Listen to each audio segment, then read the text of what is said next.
Assalamualaikum warahmatullahi wabarakatuh. Selamat datang di Hari Channel Bapak Ibu semuanya, pejuang P3K Nakes Kejaksaan RI ya. Kali ini kita akan belajar membersamai Bapak Ibu semuanya untuk memperjuangkan P3K Kejaksaan RI ya, Nakes. Di sini nanti akan membahas soal-soal dan akan terus kita membuat soal, kita bahas agar Bapak Ibu semuanya bisa menguasai dan siap dalam mengikuti seleksi ini.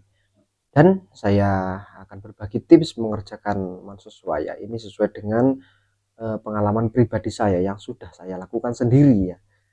Pertama adalah berlatih membaca cepat. Kita harus latihan membaca cepat ya Bapak Ibu. Satu kali membaca harus kita sudah paham, tidak perlu kita mengulang membaca lagi. Caranya bagaimana? Tidak ada cara instan ya, kita harus berlatih terus menerus agar satu kali membaca sudah paham. Karena apa? Karena satu soal itu 1 menit maksimal ya. Kalau bisa jangan sampai 1 menit agar nanti di terakhir ya itu bisa untuk digunakan mengcross check jawaban yang oh ini yang tadi kurang benar ya. Nanti silakan ketika menjawab soal kemudian agak ragu, ditulis saja di lembaran kertas itu nomor berapa ya, seperti itu. Kemudian pahami permintaan soal. Apa yang diminta oleh soal itu harus kita pahami terlebih dahulu. Jangan langsung melihat jawabannya. Ada bisa kita langsung menjawab dengan cara langsung melihat jawabannya, pilihan jawaban. Tapi itu bisa kemungkinan besar itu berpeluang salah. Karena kita tidak tahu apa permintaan soal. Sesuai dengan pengalaman saya kemarin ya, itu ada soal dan banyak, ada soal yang kalimat pengecualiannya itu di depan, misalkan bukan, hal yang bukan seharusnya Anda lakukan ketika Anda seperti inilah, itu harus cermat ya apa yang diminta oleh soal, seperti itu. Kemudian yang ketiga adalah tenang. Bagaimana Anda mempersiapkan diri untuk menjawab soal-soal nanti dengan tenang ya, dengan tenang. Caranya bagaimana ya? Caranya harus kita persiapkan sejak dini dengan berlatih seperti ini ya, dengan tenang, duduk dengan nyaman, kemudian menghadap komputer, kita berdoa, ambil napas dalam-dalam, persiapkan diri ya dengan siap, benar-benar siap. Kalau belum siap jangan dimulai ya, jangan dimulai soalnya ya. Jadi tenang dulu, kita tenang, tidak usah tergesa-gesa ya. Waktu itu akan berjalan ketika Anda sudah mengklik mulai ya. Selanjutnya, yakin dalam jawab ya. Yakin dalam menjawab ini ketika Anda sudah menemukan, oh ini jawabannya yang paling tepat ya, Anda langsung klik saja ya. Dan ini juga bisa kita maknai yakin ketika kita mengikuti seleksi P3K seperti ini, bahwa formasi misalkan formasinya 1 dan pelamarnya itu ada 100, Anda harus yakin bahwa 1 itu ya adalah milik Anda. Ini 1 ini milik Anda. Anda harus yakin. Nah, ketika sudah yakin seperti ini, maka pasti semangatnya akan membara. Oke. Dan selanjutnya adalah berlatih soal. Kita harus berlatih soal minimal 1 hari itu 10 ya. Menjawab soal, kemudian kita membuat soal sendiri ya, kita jawab sendiri, kemudian kita jelaskan ya, itu nanti akan terasa sendiri, akan gampang menghadapi berbagai macam soal, itu gampang. Dan yang terakhir adalah berdoa. Bapak Ibu, berdoa ini sangat penting. Tidak bisa dipungkiri bahwa doa itu adalah senjata yang paling ampuh. Doa, minta doa kepada orang tua, kemudian doa kepada istri. Nah, doa orang tua itu sangat mustajab ya, sangat apa ya, yang mustajab, dikabulkan ya. Jangan lupa ini minta doa kepada orang tua, kepada istri. Pengalaman saya kemarin dan ini sudah saya lakukan sendiri, bahwa ketika saya tes itu satu keluarga ikut semuanya. Dan ketika saya masuk ruangan, saya memasuki sesi ujian, beliau-beliau ini di dalam mobil itu berdoa terus ya, bagaimana agar saya mudah mengerjakan, dan akhirnya alhamdulillah saya mendapatkan nilai tertinggi ya dari pesaing-pesaing saya ya. Pada saat itu sesi saya mendapatkan peringkat ketiga ya, alhamdulillah. Dan saya keluar ruangan itu sempat nangis juga, padahal saya cowok. Oke, selanjutnya manajerial. Ini ada integritas, kemudian kerjasama, komunikasi, ya, orientasi pada hasil, pelayanan publik, pengembangan diri dan orang lain, mengelola perubahan, pengambilan keputusan. Ada 8 inti dari manajerial ini dan kita harus paham betul, ya, integritas, kerjasama, komunikasi dan lain-lain. Dan di channel ini nanti akan kita buatkan video-video dari ke-8 ini dan juga dari sosiokultural, kemudian wawancara, dan kita akan buat sebanyak-banyaknya agar kita bisa berlatih dan mempersiapkan diri dengan baik. Oke, selanjutnya kita langsung ke soal. Soal pertama, Anda mengetahui bahwa seorang rekan kerja seringkali memanipulasi laporan keuangan untuk mendapatkan insentif yang lebih tinggi. Anda mengetahui, Anda sudah tahu ya. Berarti Anda itu sudah tahu bahwa rekan kerja Anda itu memanipulasi laporan keuangan agar apa? Agar dia mendapatkan insentif yang lebih tinggi. Nah, tindakan ini melanggar peraturan instansi jelas dan berpotensi merugikan negara. Bagaimana Anda akan menyikapi situasi ini? Nah, ketika Anda sudah tahu ya, berarti integritas kita harus main ya. Dan biasanya dibenturkan seperti ini. Nah, tindakan ini melanggar dan ini rekan kerja Anda. Bagaimana? Apakah A mengabaikan situasi tersebut karena Anda merasa tidak memiliki wewenang untuk mencampuri urusan orang lain? A ini adalah acuh, tak acuh, ini kurang baik. Mengabaikan itu pasti negatif. Kemudian B, secara diam-diam mengumpulkan bukti-bukti manipulasi laporan keuangan untuk dilaporkan langsung kepada pihak berwenang. Melaporkan kepada pihak berwenang ini bagus.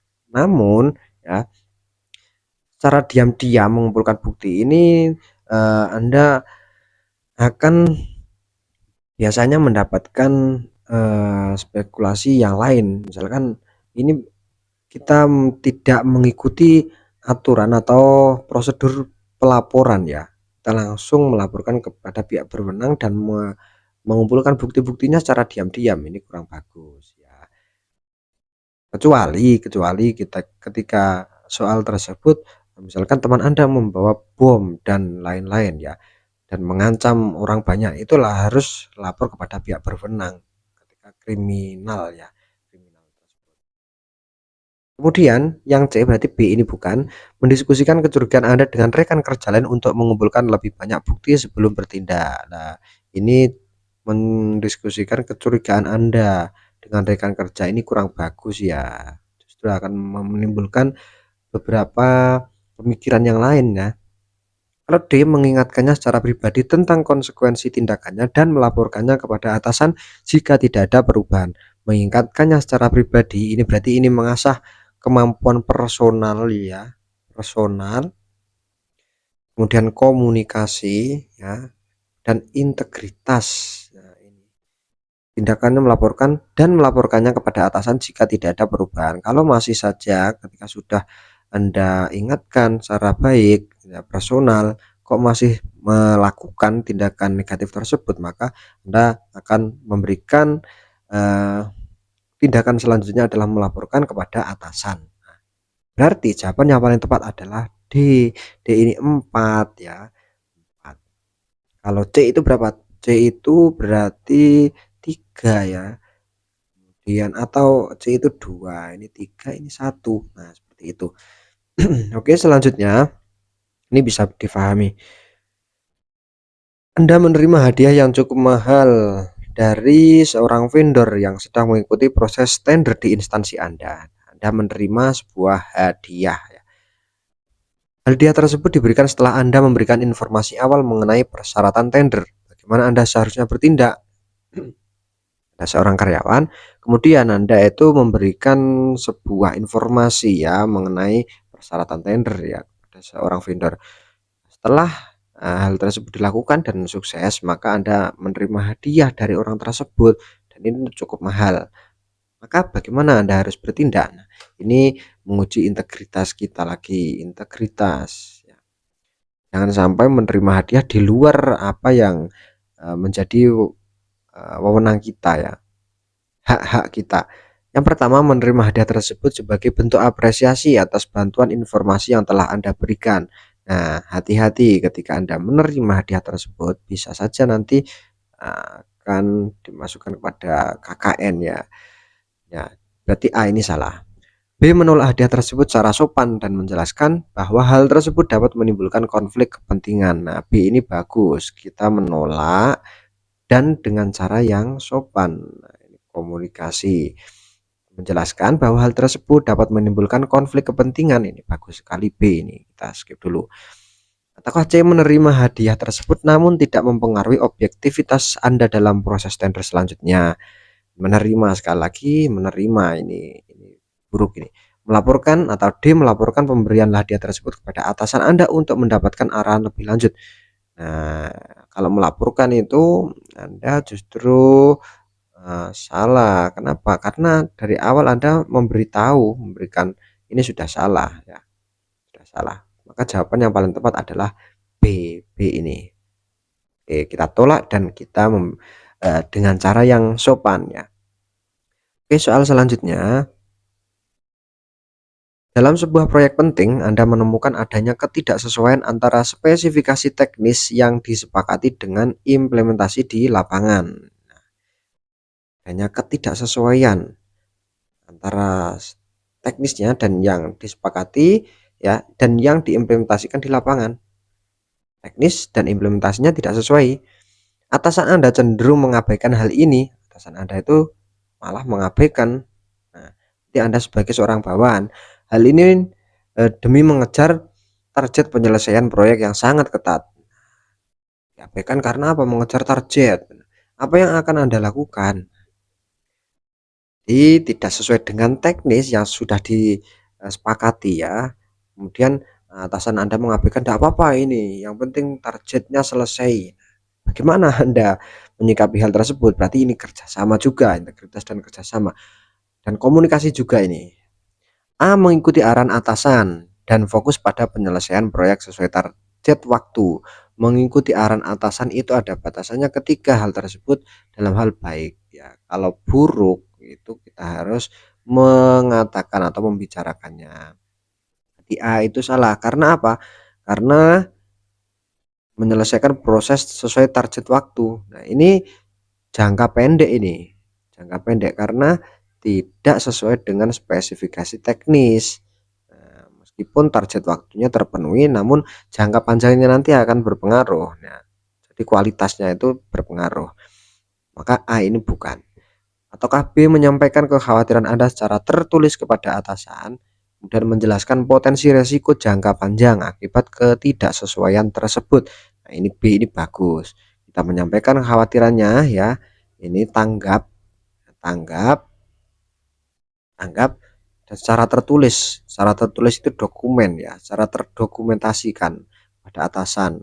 Kita sampaikan, kemudian menjelaskan potensi resiko jangka panjang. Nah, ini kita jelaskan dengan baik, personal, dan itu menunjukkan bahwa kita itu tanggap ya, tanggap dengan komunikasi yang bagus dan kerjasama yang bagus. Ataukah C ya, kalau B itu kita skip dulu. Ataukah C membahas masalah ini dengan anggota tim lain untuk mencari solusi alternatif tanpa melibatkan atasan. Nah, ada tanpa melibatkan atasan itu kurang bagus. Apakah D mencari informasi lebih lanjut mengenai dampak ketidaksesuaian tersebut sebelum mengambil apapun, tindakan apapun. Ini D ini terlalu lama berpikir ini, padahal itu sudah jelas tidak sesuai antara spesifikasi teknis yang disepakati dengan apa yang ada di lapangan. Maka jawaban yang paling tepat adalah B. Oke, selanjutnya. Seorang karyawan Anda secara tidak sengaja menerima pembayaran ganda untuk proyek yang telah diselesaikan. Anda menyadari hal ini saat memeriksa laporan keuangan. Jadi Anda sebagai pimpinan, nah, karena di sini ada karyawan Anda. Nah, Anda menyadari hal ini saat memeriksa laporan keuangan. Bagaimana cara terbaik untuk menunjukkan integritas dalam situasi ini? Nah, Anda menemukan sesuatu yang janggal ya. Ini karena karyawan Anda tidak sengaja menerima pembayaran ganda. Gimana sikap kita? Apakah A mengabaikan kesalahan dan membiarkan pembayaran ganda tersebut sebagai keuntungan tambahan? Nah, kita abaikan, tidak apa-apa itu. Yang penting kita untung. Itu A itu bukan ya. Ataukah B menghubungi pihak yang memberikan pembayaran dan mengembalikan kelebihan pembayaran sambil mencatat kesalahan tersebut? Nah, ini bagus juga ini. Kita skip dulu. Ataukah C menyembunyikan kesalahan dan melaporkannya sebagai pembayaran yang sah dalam laporan keuangan? Nah, kita sembunyikan kesalahan tersebut dan melaporkannya sebagai pembayaran yang sah. Nah, ini salah, ini pasti tidak bagus. Karena kita menyembunyikan kesalahan tersebut, seharusnya kita perjelas. Ataukah D memberitahu karyawan bahwa mereka telah menerima pembayaran ganda tetapi tidak melakukan tindakan lebih lanjut. Nah, ini D itu kita beritahu karyawannya ya, sudah bagus, namun tidak melakukan tindakan lebih lanjut, ini sama halnya dengan menerima dan menyetujui. Maka jawaban yang paling tepat adalah B, menghubungi pihak yang memberikan pembayaran ya. Kita hubungi pihak tersebut dan kita kembalikan kelebihan pembayaran sambil mencatat kesalahan tersebut ya. Ini untuk dokumentasi dan kita menghubungi, ini komunikasi kita, kerjasama, dan mengembalikan kelebihan pembayaran itu integritas kita. Oke, soal berikutnya, saya ditugaskan untuk memimpin tim kerja dengan batas waktu yang sangat ketat. Berarti Anda sebagai apa? Sebagai pemimpin, karena di sini ada kata-kata memimpin. Anggota tim kerja memperlihatkan sikap tidak peduli. Nah, ketika Anda sebagai pemimpin, ada anggota Anda yang tidak peduli dengan tugas yang diemban. Maka sikap saya adalah gimana ketika Anda mempunyai anggota tim kerja yang sikapnya itu tidak peduli dengan tugas yang diembannya. Nah, maka sikap Anda adalah sebagai manajer atau pemimpin mengancam mengeluarkan anggota yang tidak serius dari tim kerja. Mengancam, kata-kata mengancam itu lebih condong ke hal yang negatif.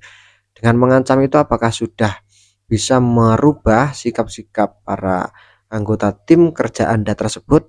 Belum tentu. Maka A ini kurang bagus. Ataukah B melaporkan mereka pada pimpinan agar diberi sanksi? Kita laporkan ya.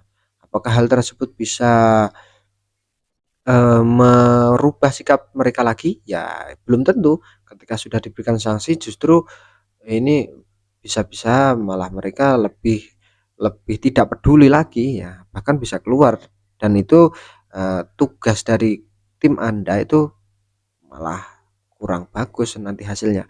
Ataukah C membagi tugas secara adil dan memotivasi anggota untuk menyelesaikannya? Nah, ini bagus. Tugas kita bagi secara adil agar apa? Agar mereka dari masing-masing, dari setiap personal dari anggota Anda itu mempunyai tugas masing-masing dan itu dibagi secara adil agar bisa aktif dan peduli lagi dengan tugasnya.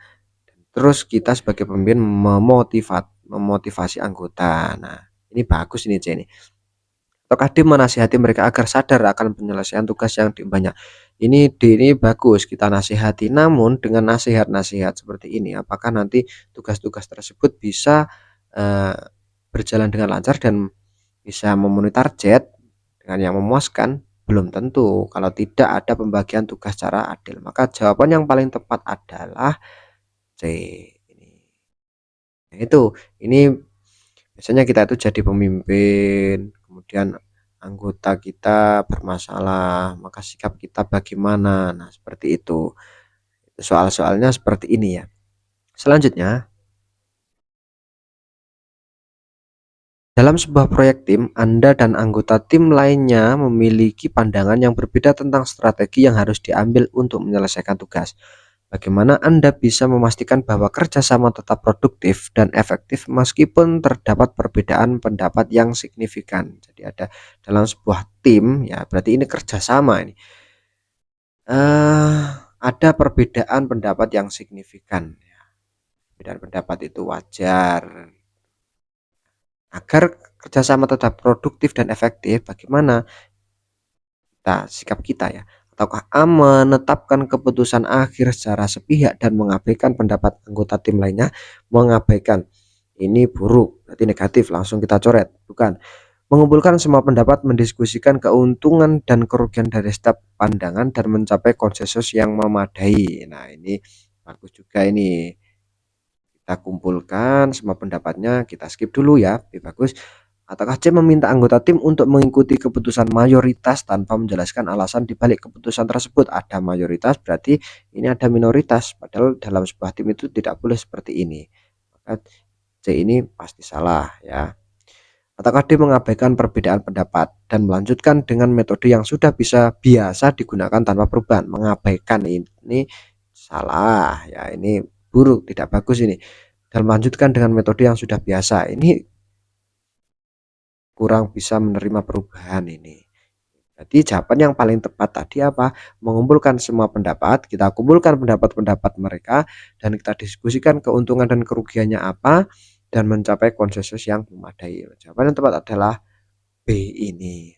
Nah, ini kerjasama dalam sebuah tim dan ini orientasi pada hasil juga. Oke, selanjutnya, nah, Anda seorang manajer proyek dan mendapati bahwa salah satu anggota tim tidak berkontribusi secara aktif dan menyulitkan proses kerjasama. Apa yang sebaiknya Anda lakukan untuk mengatasi situasi ini tanpa mengganggu kerjasama tim secara keseluruhan?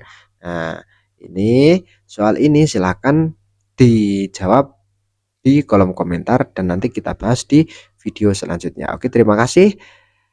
Itulah tadi beberapa soal ya sebagai contoh dan nanti kita akan buat lagi soal-soal berikutnya. Jangan lupa subscribe, like, dan share dan semoga kita sukses semuanya. Semangat untuk pejuang P3K Nakes Kejaksaan RI ya, dan sampai jumpa di video selanjutnya. Assalamualaikum warahmatullahi wabarakatuh.